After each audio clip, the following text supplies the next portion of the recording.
November 1983, 6 armed robbers slipped into a maximum security warehouse near Heathrow, hoping to steal over £1 million in cash.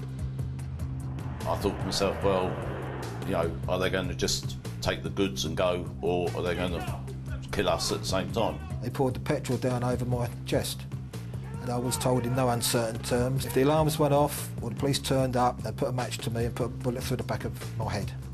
What they got away with was gold bullion worth a staggering 26 million. But how did they do it? This is the brutal story of the Brinks bullion heist and the hunt for the missing gold.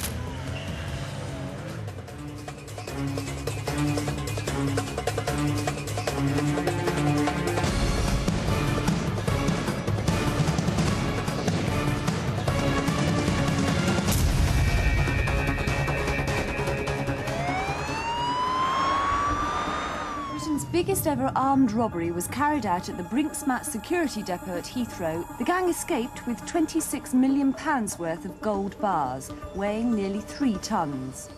This was a huge amount of gold, almost conquistador proportions. To give some sort of perspective, it was the weight of 2 average family saloon motor cars.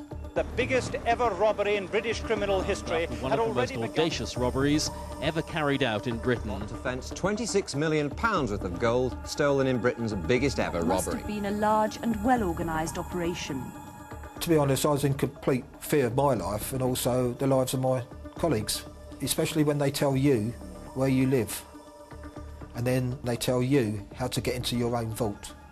And that is the most scary part of it. They knew so much. They took with them the secret of where the haul is hidden. But of course, by stealing the gold, the robbers then had a problem of how to actually filter that gold back into the system and make that gold turn into cash. Ruthless in its conception, fearless in its operation, the Brinks heist is still the largest bullion robbery in British criminal history. In just 15 minutes, a highly organised South London gang of armed robbers made off with 3 tons of gold from the Fort Knox-style warehouse near Heathrow. It was the biggest crime or robbery that I've ever been involved in. And dare I say it, it was a watershed crime in the criminal history of this country.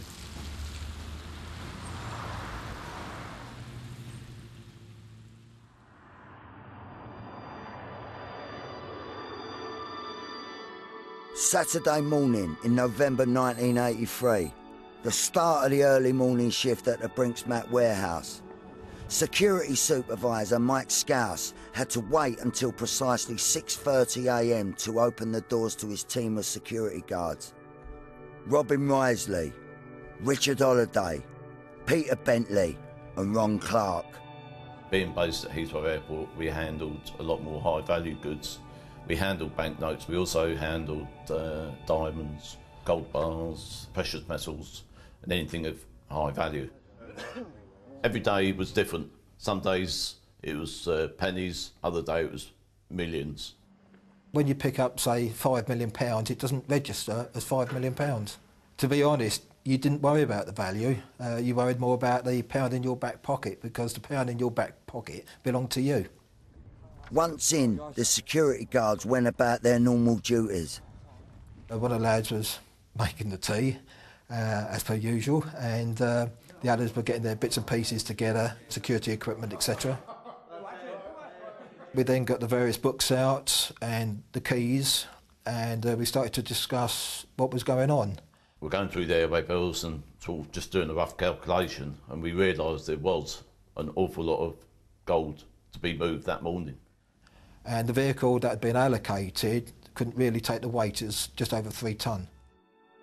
The gold had been delivered to the warehouse in 76 stacked boxes on pallets shortly after the security guards had clocked off work the night before. It was a staggering amount they were expected to handle that day. The doorbell went at about 20 to 7, so I then went downstairs and saw Tony Black outside. He was on his own, so I opened up the door. Not for the first time, a 5th member of security, Tony Black, arrived 10 minutes late. He looked a little bit dishevelled, like he'd just got out of bed. His timekeeping wasn't one of the best. No sooner he was upstairs, he said, "Oh, his son dying, to go to the loo. I'm going downstairs." I'm going downstairs. As Mike Scouse busied himself in the radio room trying to figure out how best to transport the gold to the airport, the other security guards were gearing themselves up for the task ahead, but they were all about to have their peace shattered. Tony Black joined me. He was rolling a cigarette. And all of a sudden there's an almighty commotion going on. Next thing, this voice said, "On the floor." And I looked round, and there was a guy with a trilby hat on, with a gun. And I thought, well, what the hell are you doing here? And a hood or bag was placed over the head. I was then asked to put the hands behind the back, and handcuffs were put on quite hard. And then I just laid there. I could hear these tables and chairs being kicked over, and then I just turned round and there's this man running at me with a ski-type balaclava mask on, holding a semi-automatic pistol in his hand. He was yelling at me in no uncertain terms to get down on the floor. And that's when I looked at Tony Black and I just said, "Who the blankety blank's he?" Then next minute, we're both on the floor. I'm handcuffed, hooded, got a good kicking as well. Robin Risley was also getting a similar treatment, but why had the gang singled these two out? Brinks Mat was no ordinary warehouse. It was one of the most secure buildings in Britain, containing 3 of the world's toughest safes. To get to them once inside the warehouse, it was necessary to pass through a locked and alarm vault door, using 2 sets of keys and combination numbers, and then through a gate. Once inside the vault, the safes could only be opened by a further set of keys and combination numbers. The building was protected by several alarm systems. No single employee of Brinks Mat knew which keys and which combination of numbers deactivated all the doors or alarm systems. But these robbers knew exactly who they needed to get to the cash. I think I was able to get my combination to work. Robin wasn't. He gave me his combination and I still couldn't get it off, so then he was forced to do it. They then sat me on a metal box and one man forcibly holding me down with a gun in my ear. You could hear sort of muffled voices downstairs, but again I assumed that it must have been Michael and Robin with the robbers, because they're the 2 most important people in the depot on that morning. I didn't really know what was going on. The codes were changed regularly and without warning, so Scouse and Risley were often required to memorise their half of new combination numbers. Well, inside the vaults we'd got 3 smaller safes. They had a combination number and a key. I had the key and Robin had the combinations, but they'd only just recently been changed and he couldn't remember them. So I could hear matches being struck because Robin had also got petrol on him and I'm sitting soaked in petrol myself. With their patience at breaking point, the robbers were unaware of the huge fortune sat right before their very eyes in the 76 stacked boxes. Instead, they were intent on the 3 large safes containing over £1 million in cash. But Risley was in a panic and simply couldn't remember the combination. I was trying to defuse the situation, so I called out, "Leave me alone, it's like that during the week." With that comment, I was told to everyone else shut up, and I was forced back on the metal box and the gun was forcibly put into my ear, and I was told, "Shut up and stay there." The robbers were getting angrier. Things were just not going according to plan. At that point, they looked around to see what else they could take. But the robbers were about to commit a crime that would rewrite British criminal history.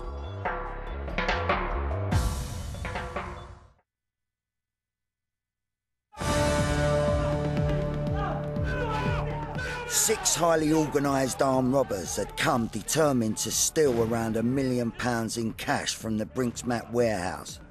Instead, they were about to commit the biggest bullion robbery in British history. They knew so much. To be honest, I could have written down the combination numbers, given them the keys and sat upstairs and had a cup of tea.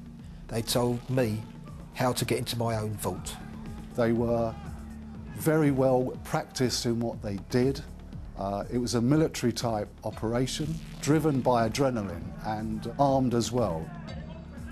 The criminal world in London in the 80s was highly organised. They had a distinct hierarchy of criminal, and those type of criminals that were committing armed robbery on an organised scale were top of the tree. There's a lot of shouting going on inside the vaults, and then they obviously found the gold bullion that was there. Having violently terrorised the guards, they stumbled across 6,800 pure gold ingots, each weighing just under 400 grams, and each bar worth around £3,000.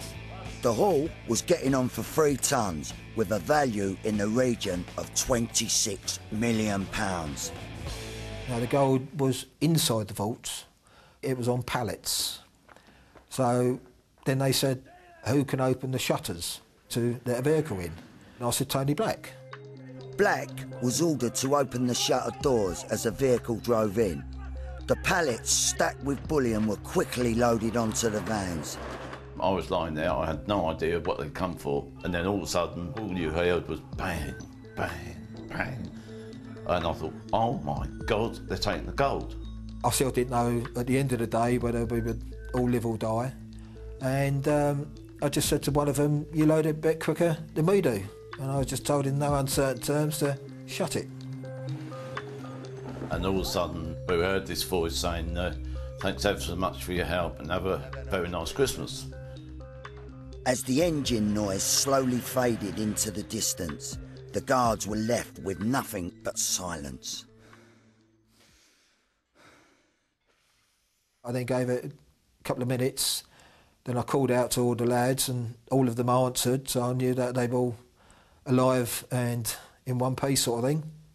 And then one of the lads was able to break his handcuffs, the link on it, and then he kicked a very large hole in the office door, and then he came into me.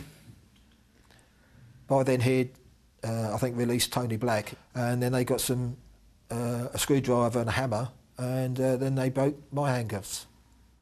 All of a sudden this voice said, keep away from the door, look out. And this size 12 boot came smashing through the door, followed by a head, and it was Peter checking if we were okay. With the alarm raised, a flying squad team led by Detective Inspector Tony Brightwell raced to Brinks Mat. The scene at the warehouse itself, it was in total disarray.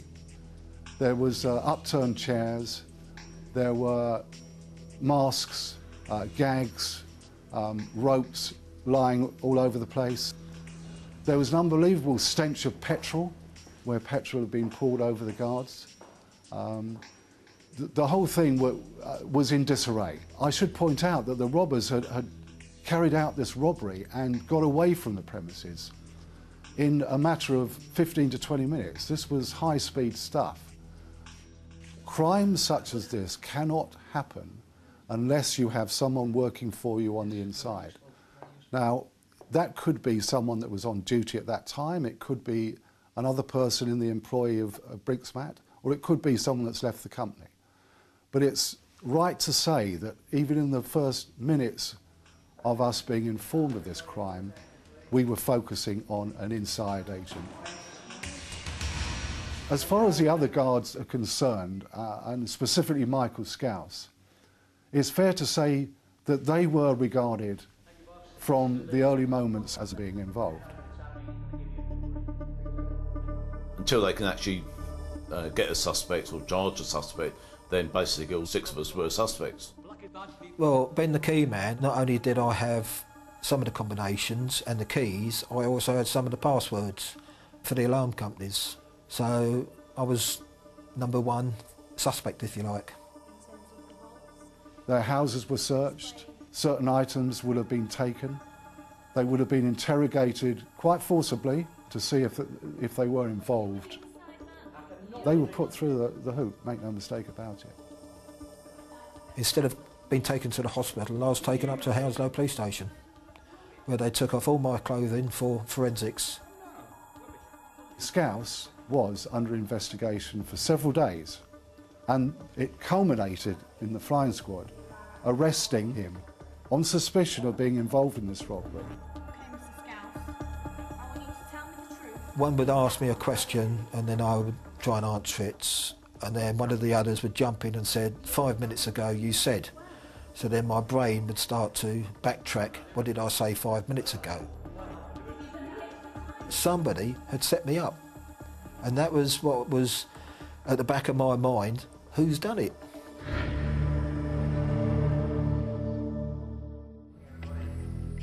Just as it was looking like Scouse was in the frame, another man had now come to the attention of the police. Very quickly we made a connection with a man called Black, who was one of the guards on duty that day. His sister was living with and was the common law wife of a man called Robinson, who was very high up in the criminal underworld of South London, was a suspected armed robber, was an organised criminal of high standing. But the police needed evidence to prove Tony Black was the inside man. We decided to reconstruct the events, getting each guard in turn to go through their story, but without being able to collaborate with their colleagues. There were numerous flaws in Tony Black's story, that he was claiming to have seen things taking place which he could not possibly have done so. Now, whilst filming this, we, unknown to Black, went through his jacket, which he'd hung over a chair, and removed a personal diary. And we photocopied this diary. This was to become important later. I was assigned to actually interview Black concerning his activities or his involvement on that particular morning, the sequence of events as we built up to the actual golden question, if you like, which was, how often do you see your brother-in-law, Brian Robinson? And at that stage, we introduced his diary, which at that time was totally different to what it had been 2 or 3 days beforehand. Black had tried to disguise his involvement by falsifying his diary entries, but the police were onto him. The cracks were beginning to show as he was made to stew in his cell, but would he tell the truth? Meanwhile, news of the heist had already made headlines around the world. The story shook the global gold market. The hunt for the missing bullion was well underway, but would the gold disappear without a trace?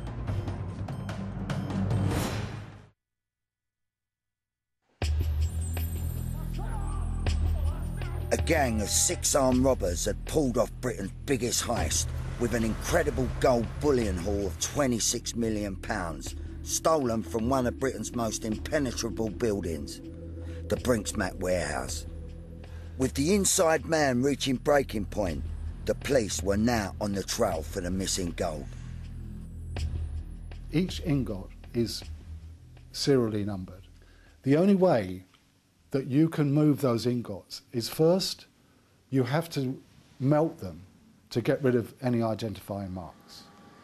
But then you have to mix it in a certain way with copper, with coin, brass, in order to disguise it even further, because the only way that gold is acceptable, really, coming back into the market, which has to happen here, is if it's sold into the market as scrap gold. 15 days after the robbery, the police got a major tip-off. A man would pick up a smelter from a manufacturer in Worcester, capable of melting 36 kilos of gold bullion at any one time. The police set about following the smelter, but managed to lose track of it. It was a huge blow to the operation. Back at Scotland Yard headquarters, the police were piling the pressure on Black. £26 million worth of gold had been stolen and they desperately needed a confession. It was a very difficult case and really hinged on turning one man, which was Black. So later that evening, when we brought him out of the cell again, we saw a totally different Tony Black. It was then that he said, "I want to tell you the truth." The flying squad now had their man. Black was about to blow the lid on the biggest bullion robbery in history. Yeah, I was involved. Tony Black was a very average type of guy. I would say that he was easily led, easily impressed, but nothing really outstanding about him at all. He always came over as quite an affable type of person. If you had any problems on your car, he used to fix it for you. He'd only met a few people that he knew or could identify regarding the planning of this robbery, which had taken several months. It transpired that Robinson had introduced him to a man called Michael McAvoy and a man called Tony White. So they used to meet under the guise of going fishing at Leyland on the River Thames. Black had told them how many guards would be on duty, where they would be at any particular time, where the safes were, who the guards were that had the combination numbers to get into these safes. Explicit detail, detail without which you couldn't possibly have carried out this crime. To the day of the robbery, Black had overslept and panicked that he couldn't get to the warehouse in time, so he was late arriving for work. And in fact, he had met the robbers as they waited to get into the premises.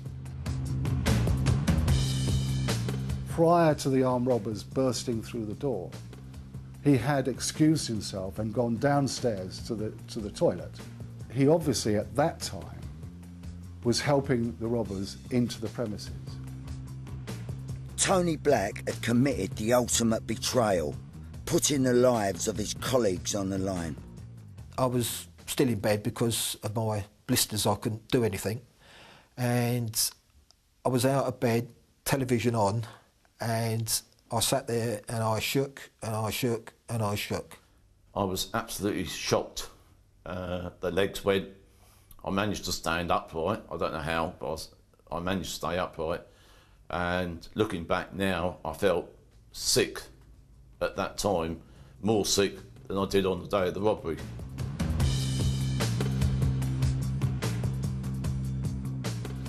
With the help of the newly recruited police supergrass, Tony Black, detectives were now certain of some of the key players. Brian Robinson, early 40s, the criminal mastermind, otherwise known as the Colonel. Mickey McAvoy, late 30s, 5'8", and leader of the attack team. Tony White, close on 40, foot soldier, built to cause trouble, serious trouble.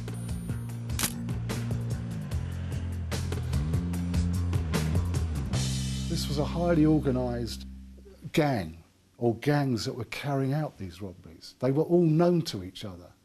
People knew that this gang had done that particular job and that person had been behind that particular job. So in terms of professional crime, it was known to the police that Robinson and McAvoy were heavily involved in armed robbery. Whilst Robinson, McAvoy and White were arrested and questioned by the police, the pressure was on detectives to find the missing gold. 7 months after the robbery, the police got another breakthrough when a man by the name of Kenneth James Noy was brought to their attention. They were back on the gold trail. Kenneth Noy was the mastermind and the controller of how the gold could be turned into cash. We believe that Mr. Noy came on the scene very shortly after the robbery, if indeed he didn't actually know that the robbery was going to take place. Noy was another high-ranking wealthy criminal with an established background in money laundering. Noy had travelled to Jersey and had purchased 11 gold bars, exactly the same weight as the gold bars that had been stolen from the Brinks robbery. Each gold bar purchased in that way comes with a certificate of ownership. and each bar is serially numbered. Those bars never left Jersey. Thank you. Pleasure doing business.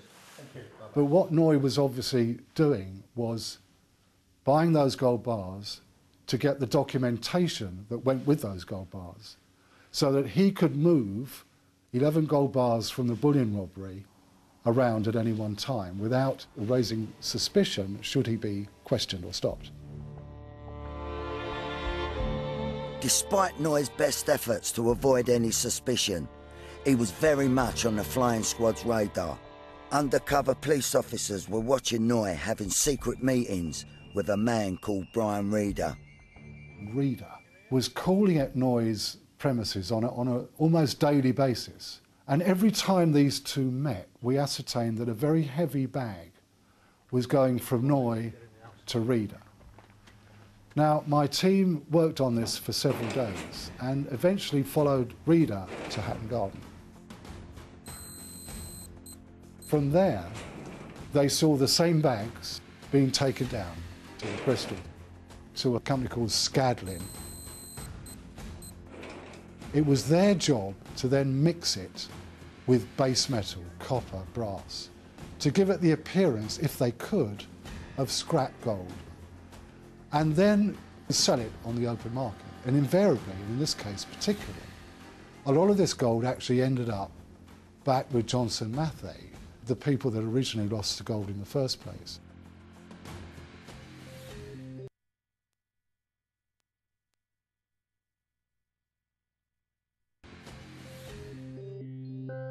Ironically, the gold was being sold back to the company it had been stolen from. Now the police investigation needed to find out how the gold was reaching Noy. Was it coming from one or more sources, or did Noy already have all the gold? With Tony Black now on board as a police supergrass, they lent on him to reveal more. We asked him, where would the gold have gone to? Had you met any of the robbers in between us arresting you a week later and the robbery itself? And he said no, and I believed him.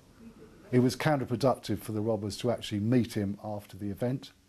They wouldn't necessarily tell him where they'd stashed the gold.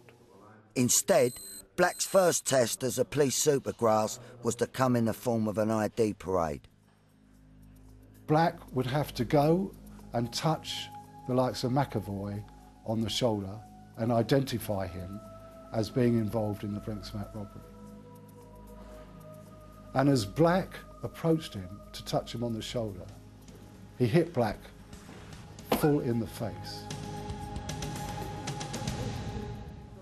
Now that was intimidation. But thankfully Black came through that. Black then went on to identify Robinson and White in separate lineups. Black was sent to trial at the Old Bailey. He was sentenced to 6 years in prison for his part in the Brinks Mat heist. He then testified 8 months later along with Mike Scouse against Robinson, McAvoy and White, who had pleaded not guilty at the Old Bailey for the armed robbery of Brinks Mat. It was very tense in there. They were only a few feet away. They were surrounded by police officers and prison officers. I think they were trying to stare me out. The jury found Robinson and McAvoy guilty, sentencing each of them to 25 years in prison. I was quite pleased that they got a long sentence because the amount of violence and what they were capable of to myself and to the rest of the crew, they got what they deserved, to be honest. But the jury weren't convinced of Tony White's involvement. Tony White was acquitted by a hair's whisker. And whiskers are the right word to use because his involvement came down to whether he had a beard on a particular day when he met Black. The jury chose to believe his version of events and he was acquitted. With 3 of the criminals banged up, but still no gold, the police were under huge pressure. But what was about to happen next would have the most shocking impact on their investigation.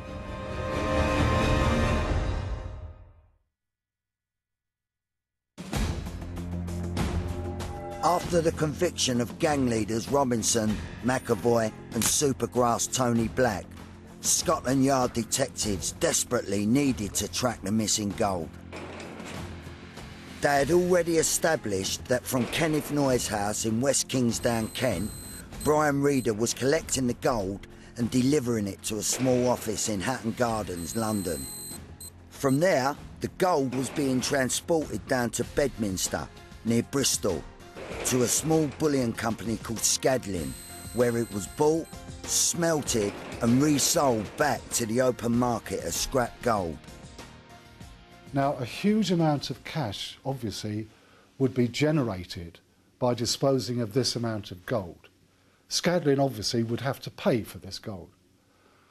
And they were a very small operation in a very small suburb/village on the outskirts of Bristol. In a 6-month period between August 1984 and January 1985, Scadlin had disposed of a staggering £13 million in gold. They'd risen from the verge of bankruptcy to one of the primary dealers outside the main Johnson & Matthey in scrap gold. So this was a huge amount of business running through this very small company, because Scadlin have to pay for this gold. And the money then goes back to Noye and is disseminated to the various interested parties and criminals whose gold it belongs to. Now, in order to do that, they relied on a very small bank, a local bank, a branch bank, and this bank had to generate large amounts of cash on almost a daily basis. So in order to assist this or facilitate this, the bank had to send to London to get vast or large injections of cash to their operation in Bedminster, Bristol. We found out that a lot of this money was brand new £50 notes. The A24 series of brand new £50 notes. Knowing these £50 notes were directly linked to the gold, all the police had to do now was to determine how the gold was reaching Noye in the first place. A decision was taken in the higher echelons of Scotland Yard to insert officers into Noye's premises to discover if Noye had any other gold buried or hidden in his grounds or on his premises. We had to enlist the help of rural SAS-trained officers. Detective Constables Neil Murphy and John Fordham were put on the operation. John and myself arrived about 5 p.m, got ourselves ready to spend a whole night at the property, if necessary. We were expecting Reeder to arrive at Noye's house that night. We were expected to witness the handover of gold. And we were given the signal to enter the property. We're over the wall and into the property, John and myself together, and as trained, moving slowly through the garden up towards the property. And when we just about got to the sort of area we'd want to be where we could observe the cars and perhaps the doors, we were surprised by the dogs. Little did they know that Noye's 3 Rottweiler dogs were loose on the grounds. Afraid the dogs were going to blow their cover, Neil Murphy decided they should call a stop to the operation for that night. I gave John a nod and I started to move away to leave the property. And when I got to the fence, which was about 20 yards away, I climbed up using a tree. I was able to climb up onto the fence, and I knew once I dropped down the other side, I was totally safe. I assumed John had done something very similar and was somewhere else on the property. We couldn't talk to each other on the radio because we didn't want to make any noise. And I paused for a few seconds while I was on the fence, looked back towards where I last saw John, and the torches were in that area, and the dogs were still barking. So I shouted, trying to get Noye and Reeder to make a decision to leave. I shouted at them to shut the dogs up, pretending to be one of the neighbours of the properties where I was standing next to.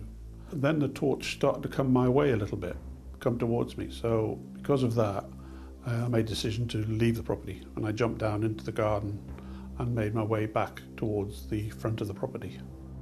Murphy had aborted the mission, but something was wrong. There was no sign of his colleague. I got in a position where I could best see what was happening, and I could see two men standing over someone who was obviously on the ground. One of them shouted something about blowing your head off, and it was at that point that I realised this is a shotgun he's got. And I transmitted that to the guys listening, and the signal was given immediately then to enter the property.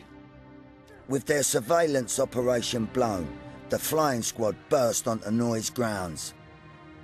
One of the officers from the flying squad and one of the officers who we'd taken over from, one of the surveillance officers, were looking after John, and one of the guys told me, it looks like he's been stabbed. And I remember saying to the ambulanceman that, you know, well, he's breathing, and I was actually feeling very positive.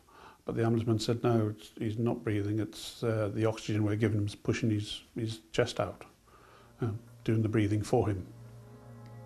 We were in like a waiting room in the casualty at the hospital. One of the senior officers came into the room and told us that John had died. That's how we found out. John Fordham died of 11 stab wounds after a ferocious attack.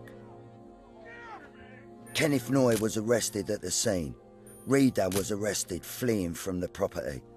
But from the police point of view, simply because of his professionalism, he was a huge loss, and there was a big empty hole.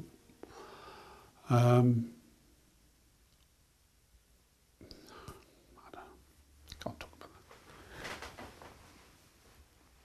that. I mean, everyone was obviously devastated at the death of DC Fordham, and the whole inquiry, if you like, had been turned on its head as a result.